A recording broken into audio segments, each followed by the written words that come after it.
সুবহানাল্লাহ, এটা কোন জায়গা? এখানে এত সুন্দর ফুলের বাগান, কত সুন্দর পাখি উড়ে যাচ্ছে। আমার তো এখানে অনেক ভালো লাগতেছে। তোমার এখানে অনেক ভালো লাগতেছে? হ্যাঁ, এখানে আমার অনেক ভালো লাগতেছে।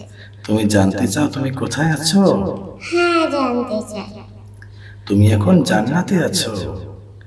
আর তুমি পৃথিবীতে কি আমল করেছো একবার তাকিয়ে দেখো। বাড়িটাতে আর থাকবো না। বাড়িটাতে খায়া শান্তি নাই, শুয়ে শান্তি নাই।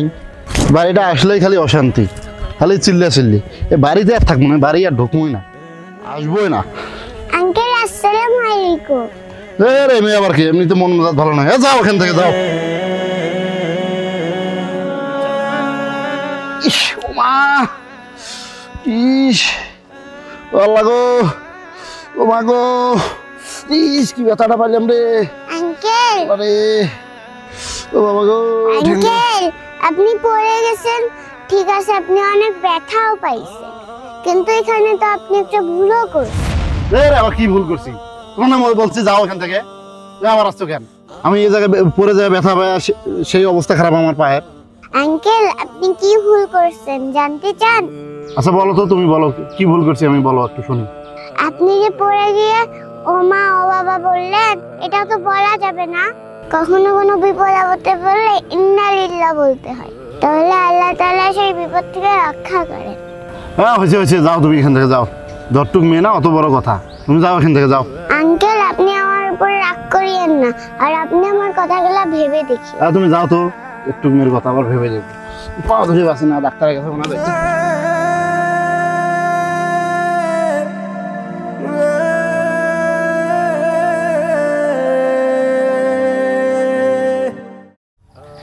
এখনো মেয়েটা আসতেছে না কেন? টিফিনের তো সময় হয়ে গেছে। ও আসতেছে মনে হয়। বাবা, আসসালামু আলাইকুম। ওয়ালাইকুম আসসালাম ওয়া রাহমাতুল্লাহ। কি ব্যাপার মামুনি, তোমার আসতে দেরি হলো কেন আজকে? আমি বাড়ি থেকে কলম নিয়ে যাইনি, যার কারণে আমি লিখতে পারিনি। আর আমার একটা বন্ধু লিখে তার কলমটা আমাকে দিয়েছিল, আমি লিখে আবার খাতা জমা দিয়ে এসেছি, এই কারণে আমার দেরি হয়ে গেছে। মামুনি, তুমি মাদ্রাসাতে যাওয়ার সময় দেখবা না তোমার বইগুলা খাতা কলম সবকিছু নিছো কিনা, তুমি দেখবা না ভালোভাবে? বাবা, আমি কাল থেকে আর ভুল করব না, আমি সবকিছু দেখে শুনে নিয়ে যাব। ঠিক আছে আম্মু, তাহলে বাসায় আসো, খেয়ে দিয়ে আবার মাদ্রাসায় যাবা।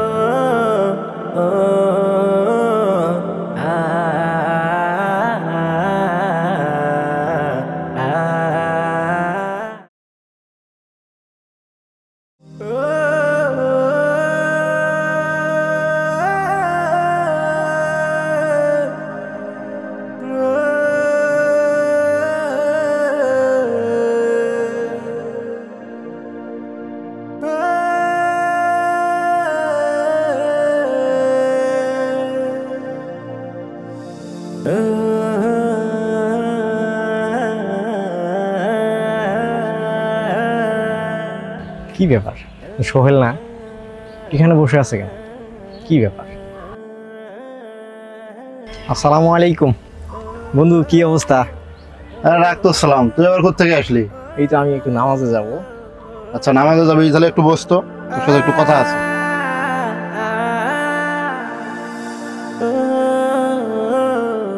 তো বন্ধু বল, নামাজের সময় হয়ে গেছে, আমার দেরি হয়ে যাইতেছে, বল। আর বন্ধু, আমার জীবনে শান্তি নাই। বলিস কি? তোর জীবনে অশান্তি মানে? তোর জীবনে তো অশান্তি হওয়ার কথা ছিল না। তোর তো টাকা পয়সা ধন সম্পত্তি কোনো কিছুতে কমতি নাই, এত কিছু থাকার পরেও তোর জীবনে কি কিসের অশান্তি বলতো? আরে বন্ধু, টাকা পয়সা থাকলে কি আর সুখ শান্তিতে থাকা যায়? দেখ আমার বাড়িতে আমার বউ কথা শোনে না, আমার বাচ্চা কথা শোনে না, মানে এতটা অশান্তির মধ্যে আছি বলে বোঝাইতে পারবো না। এই মানসিক চাপে আমি বাড়ি থেকে বের হয়ে আসছি বন্ধু। যতক্ষণ ওরা ঘুমায় নেই ততক্ষণ আমি আর বাড়ি যাবো না। শোন বন্ধু, এখন যতটুকু বললি তুই আমি বুঝতে পারছি। এখন এটার মূলে মানে সিস্টেমে কিছু সমস্যা আছে, যেটা হচ্ছে আমাদের সমাজে পারিবারিক বিপর্যয়। এই যে বললি তোর স্ত্রী সন্তান কেউ তোর কথা শুনে না, সবাই তোর অবাধ্য। এই যে আমি মাঝে মধ্যে দেখি তোর বউ তোর বউ কিন্তু পর্দায় থাকে না। মাঝে মধ্যে দেখি মার্কেটে যায়, খোলা পরিবেশে যায়। তোর বাচ্চাটা দেখ, লেখাপড়া করাইতেছিস, দিনই শিক্ষা দিতেছিস না। স্কুলে দিচ্ছিস, ওখানে আজকালকার স্কুলে তো এরকম দিনই শিক্ষা হয় না। কিছু প্রতিষ্ঠানে আছে, কিন্তু সবচেয়ে উত্তম হয় সন্তানদের ছোটতে ইসলামের জ্ঞান শেখানো আগে, তারপরে স্কুল কলেজে যেখানে দিস না কেন প্রথমে ইসলামিক জ্ঞান শেখাতে হবে। ছেলে মেয়েগুলো বাইরে কোথায় যাচ্ছে, কাদের সাথে খেলাধুলা করতেছে, সেখানে কি শিখতেছে। তাহলে ছেলে মেয়ে সন্তানদের তুই ভালোভাবে পরিচালনা করতে পারিস নাই, তোর স্ত্রীকে ভালোভাবে পরিচালনা করতে পারিস নাই, তোর স্ত্রী বেপরদায় এইভাবে চলাফেরা করে। আর সবচাইতে বড় একটা সমস্যা আমি খেয়াল করছি, বন্ধু তুই রাগ করিস না, সেটা হলো যে তুই নামাজ পড়িস না। সবসময় নামাজ পড়, 5 ওয়াক্ত নামাজ পড়, আল্লাহ তাআলার কাছে সাহায্য চা, আল্লাহ তাআলার কাছে গুনাহ থেকে মাপ চা, তোর পারিবারিক বিপর্যয়ের কথাগুলো আল্লাহ তাআলার কাছে বল। দেখবি তুই অনেক হালকা হয়ে যাবি, ভিতর থেকে তুই অনেক ভালো ফিল করবি, তোর ভালো লাগবে, তোর সংসারে শান্তি ফিরে আসবে, তোর বউ তোর কথা শুনবে। না বন্ধু, তুই ঠিকই বলছিস। আমি তো 5 ওয়াক্ত নামাজ পড়ি না। নামাজ পড়লে মন মানে শান্তি লাগে, এটা তো আমি জানতাম না। আচ্ছা ঠিক আছে বন্ধু, তাহলে এখন থেকে আমি 5 ওয়াক্ত নামাজ পড়বো।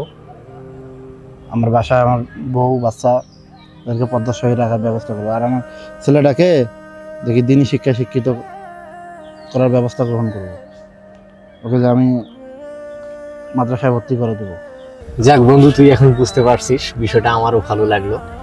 এখন আসরের সময় হয়ে গেছে, আজান হয়েছে, চল বন্ধু নামাজ পড়ে আসি। ঠিক আছে বন্ধু, চল।